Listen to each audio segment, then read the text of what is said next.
पुराण कह रही है। भगवान शंकर की हिंगोली से हरताली का तीज शिव महापुराण की कथा कहती है। भगवान की भक्ति में अगर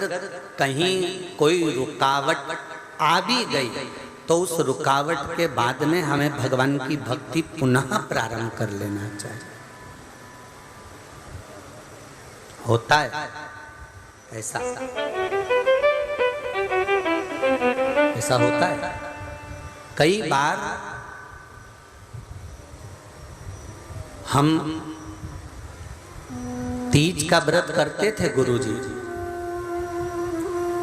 और तीज का व्रत करते करते गुरुजी हो सकता है कई बार ऐसी अड़चन आ गई कि हमारा वो व्रत एक बार छूट गया। अब एक बार व्रत छूट गया हरताली का तीज का, अब क्या करें गुरुजी, हमारा व्रत बस केवल एक बार छूटा है गुरुदेव। हम 15 साल से कर रहे थे, हम 20 साल से कर रहे थे, एक बार ऐसा कोई काम हो गया कि वो व्रत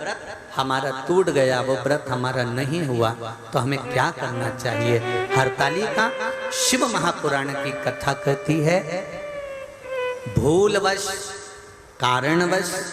किसी कार्य से अगर एक व्रत बीच में कभी बाई चांस किसी कारण से रह गया है तो हरताली का शिव पुराण कहती है फिर एक काम करिए, अगला व्रत जब करें तो उस समय पर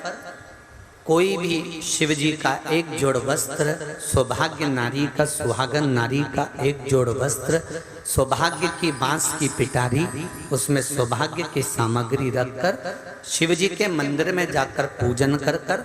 वापिस आकर फुलेरा का दर्शन कर कर, फुलेरा शिव जी का पूजन कर कर वो सौभाग्य सामग्री किसी गरीब ब्राह्मण को जिसको जरूरत है वस्त्र आदि की, या जो ब्राह्मण पूजन करा रहा हो आपके यहाँ, वो ब्राह्मण जन को तिलक कर कर दक्षिणा के साथ उसे प्रदान कर दे। और शिव जी से निवेदन करें, भोले बाबा हमसे पूर्व में गलती हो गई थी, इसलिए हमारा व्रत छूट गया था किसी कारण से, पर आप इसको स्वीकार करिए, आप इसको स्वीकार करिए, गलती हो गई। अब जिसके पास में वस्त्र भी ना हो ब्राह्मण को देने के लिए, कोई सौभाग्य वस्तु सामग्री भी ना हो, तो शिव महापुराण की कथा कहती है हल्दी और कुंकू तो घर में होता है ना, ये हल्दी कुंकू भी अपने किसी ब्राह्मण को दे दिया तो भी आपका हरताली का व्रत का फल आपको प्राप्त जरूर होगा। कोई जरूरी नहीं कि आपके पास में बहुत सामग्री, ये जरूरी नहीं।